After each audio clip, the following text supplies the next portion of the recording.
একদম সকালের ফাঁকা শপিং মল, লোকজন প্রায় নেই।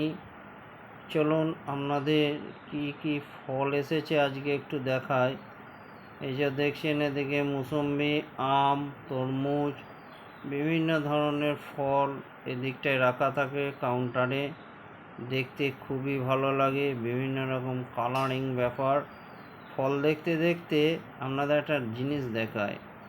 আমরা এই যে ঝাঁ ঝকঝকে পরিষ্কার ব্যাপারটা দেখি না, শপিং মল, বড় বড় রেস্তোরাঁ, নার্সিংহোম, হসপিটাল বা রেল স্টেশন, এসব জায়গায় পরিষ্কার জিনিস দেখতে কার না ভালো লাগে। পরিষ্কার মেজে দেখতে খুবই সুন্দর লাগে, কিন্তু কিভাবে পরিষ্কার করা হয় আজকে আপনাদের একটু দেখায়। এই যে দেখছেন অটো ক্লিনিং মেশিন, এর ভেতর অলরেডি সাবান জল ভরা থাকে, আর একটা বাটন প্রেস করলে সেটা তলা দিক দিয়ে বেরিয়ে আসে।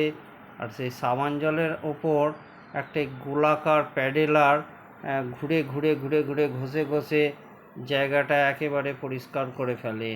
এই যে দেখছেন সাদা একেবারে ধবধবে সাবান জল বেরোচ্ছে, এই যে দেখুন। আর প্যাডেলারটা ঘুরছে এবং ঘুরে ঘুরে ঘষে ঘষে যা দাগ আছে মেঝেতে সব তুলে দিচ্ছে। খুবই ভালো এই ধরনের মেশিন, এর দামও হয় অনেক, তাই আপনাদের আজ একটু দেখালাম।